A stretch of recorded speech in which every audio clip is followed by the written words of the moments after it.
Good try. For the saints beyond the river, I will take another step for to see. That was terrible. We're fellowship, and you've been listening to the Brutally Delicious podcast. The Brutally Delicious Podcast. The Brutally Delicious Podcast. The Brutally Delicious Podcast. The Brutally Delicious Podcast. Hey, what's up, everybody? I'm Dark Mason with Brutally Delicious. Unexpectedly, we got all of Fellowship here. Guys, can you introduce yourselves? Yeah, I'm Callum, I'm the drummer. I'm Ed, bass player. Matthew, vocals. I'm Brad, and we are Fellowship. You play guitar. Oh yeah. Yeah, you do that. Oh yeah. Yeah. We're Fellowship. Hi. I was kind of expecting like a "We Are Fellowship, Fellowship, Fellowship." I mean, we can try that and you'll regret it immediately. Oh, good. So, we're here in Madison, Wisconsin at the Mad with Power Festival. You guys played your first ever U.S. show last night. I was here for it, so I know how it went. But why don't you tell our viewers like how you think it went and how you're feeling? Come on, man. It was so much fun. I think it's been a long time coming for us. We've known that we were going to do it for ages, so I think we were all just very hyped. There was so much energy. I came out on stage and plucked my earphones out because I stood on my cape. That's how much, I just from too much energy. This guy was zooming around the stage like a bunny rabbit. We had the time of our lives, honestly. Absolutely. So, I mean, I do, of course, have to follow up with the next question that you're all expecting. When's the next one? The moment love- it's financially viable is Yeah, I mean, pretty much it. the good thing is though, we've done the visa process now. We know how it will go. Yeah. Yeah. There shouldn't be any hidden costs next time. Yeah. We know what we're doing in advance. It should smooth it out a lot. Yeah. Mm-hmm. Well, that's not a date, though. Sorry. We'll do our best. Yeah. All right, so Go for win, man. When's that one? Stop. Number 3. So I was very I was so happy when I heard you guys announced. If I'm not mistaken, the first time I ever heard of you was August 2020, in the midst of lockdowns. You posted on Reddit, right? Was it you? I thought it was. It would have been a random. I don't know. We don't know. What? I don't think we posted anything Nah. ourselves. What? You know what I think happened? We did the Can You Feel the Love Tonight cover. Yes. So we had people that were maybe into power metal at the time, so they obviously knew of us, probably followed us. Then we posted our EP, and I guess people got hold of it and posted it about. So Yeah. I guess that's what happened. I thought. Wait, was "Can You Feel the Love Tonight" your first single? Yeah. I mean, yeah. That was our first video, wasn't it? First video, yeah. Oh. We recorded other songs, but we haven't Yeah, I mean released them. That's nothing to do with an album. It's just we did it, just to get our name out there, I guess. Oh, I thought your first release was Glint. Fuck me. So that was where I got introduced to you. I'm like, Yeah. Yeah. I mean, that's still That's very better early. that you got that though. Instead Yeah. of, cover. I remember seeing the video. I'm going to speak for a lot of American, well, really worldwide power metal fans. We were all locked down. I moved back in with my mother. I swear I regained my virginity. And, I mean, for real. I was. And then this video drops, and I'm like, wow, this is the best thing to happen all year. So. That's really sweet of you. Yeah. So in 2 years, Saberlight Chronicles was summer 2022, right? Yeah, that's right. You announced a new album yesterday. We did. Was it actually you, or was it your record label? I have a question on this. Well, we asked them to announce it. It was all planned, all Yeah. round between us all. The Skies Above Eternity? Mm-hmm. Okay. So, gotta ask, you couldn't have waited 6 hours to announce it on stage? So we actually were going to try to do that, but it's really difficult because they're a European company, and they would have been asleep when the actual announcement would have happened on stage. Because it was 5 a.m. Yeah, 3, 4 Yeah. a.m. Not only that, there was another aspect to it. The T-shirts were on sale from the moment the doors opened. Yeah. And? So, So that would have been like a soft what week. is this? A soft week of 6 hours inside this building only? Yeah. Fair point, yeah. News spreads fast in power metal, and we didn't want things to get like they were very labels are labels. They're very conscious of things sort of going out under control. And if they're all asleep when the social media post goes out and something's wrong with it, then like they can't address it until the morning. I'm envisioning like a drama now where you announce it and then a SWAT team encircles the building. It's like, this cannot leave. Surrender your phones now. But yeah, definitely glad to hear that. You played what, 3 songs from it last night? Yeah. Was the first one called Dawnbreaker? Dawnbreaker. Yeah. Okay. Is that an Elder Scrolls reference? Isn't that like a sword in Oblivion or something? I feel like that's the sword on every game, you know, like I think it's the Dawnbreaker. It's certainly Oh, Mace? that vibe. It's got that name, Yeah, isn't it? it's that vibe. Was it Baldur's Gate? I don't know. No, it's not from Skyrim or Dawnbreaker. Right? It's I bet you I can find it. Well, I know what it's from. It's like it's a play on the Dawn. Is it no Dawnbreaker? That's from Dota 2. Well, the character Dota. So That's me and someone Cal from play Dota Dota 2, 2. and then there is a character called Dawnbreaker. But one of He the plays lyrics, a lot of Dawnbreaker. I think. apparently so. Like one of the lyrics is I know the iron sky will never stop this light, not when the dawn is strong enough to break the heart of night. And we sort of truncated that lyric into Dawnbreaker. And it just sounded cool, so we went with it. So, I thought it was tremendous, and something I think about you guys a lot is, as soon as you hear it, like, it's power metal, but you're not, like, strictly speaking, in a mold. You sing a lot more about hearts than you do about dragons. And Dawnbreaker had, like, a dance beat to it. Blame him. Blame you? Yeah, like, this is something I've said, like, kind of since the writing of album 1. We aren't really, like, particularly, like, stuck to one exact sound like a lot of other power metal bands are. And I think that's, in my opinion, it's a good way to be because, well, you can delve into any sort of sound, We can, like, drop things like Silhouette, I don't know. A lot of people hate ballads, but, like, yeah, we can do things like that. We can do, like, Bitter Winds, Dawnbreaker with the dance beat.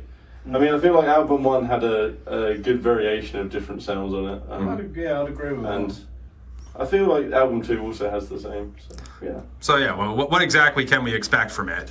You can expect dance beats. Okay.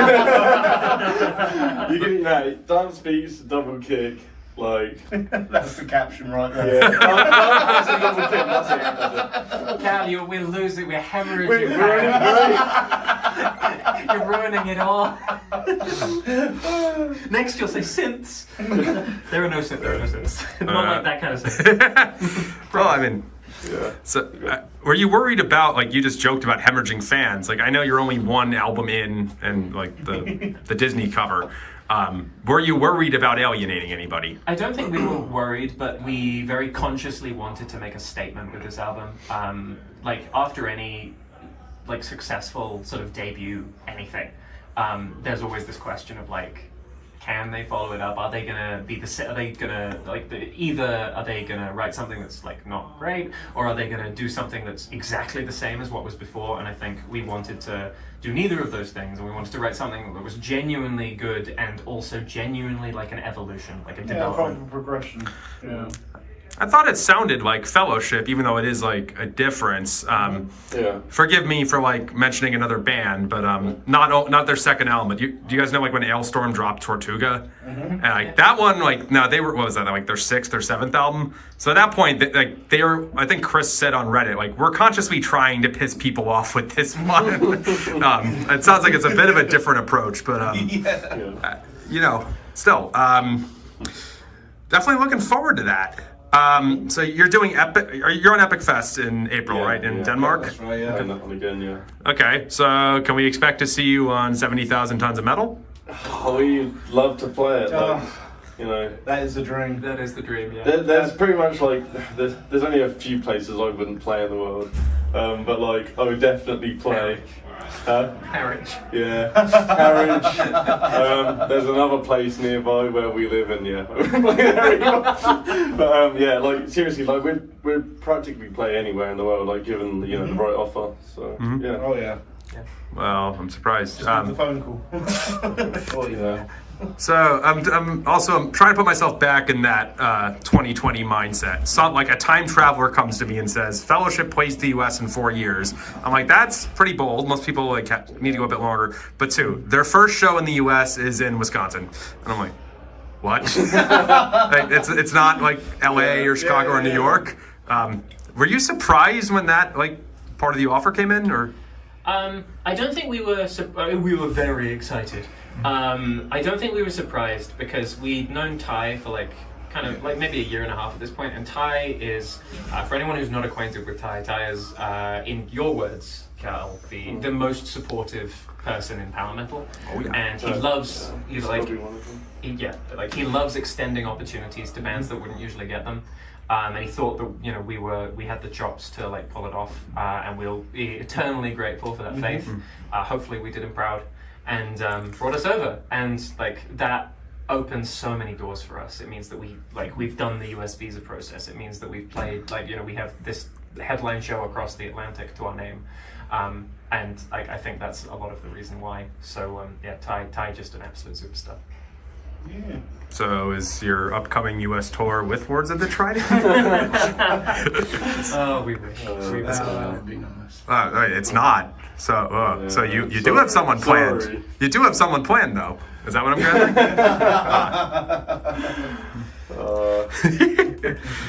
No, it would be super awesome to play tour America. We'd love to do it, but yeah, it's just an expensive thing to do for international bands, and Of course. I don't think we're at the point where we could do a headline tour across Europe, America currently. Need to be a support, wouldn't it? Yeah. Are you familiar with about a year and a half ago, Powerwolf made their U.S. debut? I heard about that. Yeah. And so they're actually coming back this year for a full U.S. run, but I think they originally announced 3 shows, and it was only like the major markets like New York, Chicago, somewhere in California, I think, and then they wound up adding 3 more. But basically just hitting shows that they know will sell out, and no tour bus, we're just gonna fly. I think that was their deal. I know about also like Emperor, like they've been around forever, like not power metal, but same deal, 3 US shows and done. Is that kind of thing like a possibility? I mean, again, it is like the moment we can make it make financial sense, we will do it. It's just... It just costs so much money. It just costs so much money. Like, even for us to come here, it's cost a fortune. I mean, like... We're hoping to break even. Like, it's very much like a hope for us. But I mean, like, it's like... cost. Yeah, it's just cost so much money, like... But I don't know, I guess more cheery topics. Second album, like lyrical concepts. First, I already mentioned, like, say, more about hearts, less about dragons. On a personal level, I always loved the Saint Beyond the River, and you said last night on stage what it was that it was about. That was the one that I thought was going to be about like King Arthur or some shit. And then you're like, no, it's about like seeing the best version of yourself. I think that's how you phrased it? Yeah, pretty much. So, was it ever scary to like, bear it all, even on your first album? Oh, that's such a good question. Yes and no. The Saint Beyond the River is probably... I want people to not take this the wrong way, but when I say like that is the only song that is truly personal off the first record, what I mean is that like all of the songs on every record are narrative. They tell a story, and that story is full of characters that you can, there's like an accompanying novella and stuff. You can literally read along if you so choose. The music comes first, but you can read along if you want. There is an extended universe. But that song hits the closest to home for me. Like, I drew on more like personal stuff in that song than I usually do when I write these lyrics, because most of the time when I'm writing the sort of emotional stuff, I'm writing like very aspirationally, very about things that I know move me, but not necessarily drawing from personal experience on those things. Whereas the Saint Beyond the River very much does draw from personal experience. That it's the exact kind of imagery that sort of got me through the toughest times in my life, and therefore that song just has like a sort of extra special place for me. Are you the like only main primary lyricist? Yes. Okay, so interesting. Are we seeing more of this on the second album? I mean, we saw what was the third Heart song? I'm sorry, I've already forgot the name. That song. Hold up your hearts, brackets. Thank you. Yeah. Thank you. Yeah. You know what? I'm gonna actually. You've not said anything yet. Are we seeing? I want an outside perspective. Are we seeing? Outside. I love how he calls the bassist the outsider. I'm so sorry. I'm so sorry. Possibly. Possibly. One word. One word. I mean, I'll answer You properly. answer, Yeah, right. yeah, fine. So, yes, in short, yeah. There's like victim. So if there is an overarching theme to album 2, I almost said album 3. If there's an overarching theme to album 2, it is seeing like a ray of light sort of piercing the darkness. It's very much a darker record, and it delves into much more. I will call them personal themes. That I and I think we as a band have experienced, and I wanted to, the first album is very cathartic in that it provided and sought to provide joy in a time through like COVID and stuff where there honestly wasn't that much joy in the world, and this sort of deals with the frustration. This album is much more about like the frustrations, about sort of like experiencing those darker emotions, but the value of finding even the tiniest little bit of value and joy and worth from them. And beautiful, thank you. I know like you already answered a bit, but like I'm just trying to absorb this. Like in this genre, like I'm just gonna pick on Sonata Arctica because I love them. Their first few albums were about like wolves and snow and shit, and then when they started singing about personal topics, that's when a lot of fans bounced. You guys started off with this, and you're killing it. I know what you're gonna say. What? Are you gonna say we're gonna move on to dragons and stuff? I wasn't gonna ask that, but go ahead. Is album 5 when you finally evolve into generic, like No. Go on. What was you gonna ask? We're not gonna do that, no. No, that's just a joke. I also I don't mean this in a bad way at all. You got if you had shown me this photo like 5 years ago and like, what genre is this band? Your guitar player is the only one with long hair. I'm like, power metal is pretty much last on my list. Is it just your personal mission to be like, we're not putting on airs? I guess like I don't know. It's weird because I mean I'm into like a few different styles of music. I mean like it's not I've never been purely like just like a power metal kind of guy. I was just like I really liked it at the time. I was at uni. I was like, I like power metal. I'm gonna try and write like some stuff in that genre. So that's just kind of what happened. We recruited Sam. Sam at the time, people probably don't know this. He had very short hair. Yeah. Well, Ed sitting on the refrigerator right now. It was actually shorter than that. Shorter than that? Yeah. Well, I mean, Yeah. that's some nice hair. Yeah. It's just, nothing wrong with it. Just saying, if you'd show me this and like, that is a power metal bassist, I'd be like, what? I don't know, I guess this is just who we are, and I guess some of the problem is we have jobs outside of this as well. This is just us, isn't it? Like, I think that's a much like more poignant thing that you've just said than perhaps it came across, that like pretty much everything about the band is just us being who we are. Yeah. And I really like hardcore mean that. The songs musically, the lyrics, the way we are on stage, bouncing around. I have long hair and I play power metal guitar, but I'm like house music. What do you like? I'm sorry? House music. House music. EDM and everything. So Sure. He has no taste. That's so cute. You guys are like still friends. I mean, it's fine. He looks like he listens to Simple Plan, so like. Well, I wasn't gonna say it, but I'm like, I had you pegged for like Fall Out Boy or something. I like Fall Out Boy. I do too. nothing wrong with that. No, I'm not bashing it. It's just, I mean, I actually really like Simple Plan for the record. yeah. Well, guys, is there anything else you want to tell our viewers about your future plans or who you are as a band, or just talk about, so long as we're at Mad with Power, what your favorite video games are? Just in relation to what we're talking about with US plans for the future, we 100% will sort something. We're just waiting for the moment to be right, and it's what we want to do. If you want us to go play somewhere, the fastest way is to bug all the promoters and festivals near you, and they can pay us to be there. And then like we don't need loads. We just need to not to financially die. You know, that's all we ask. If you play Dota 2, please give this man some Dawnbreaker tips.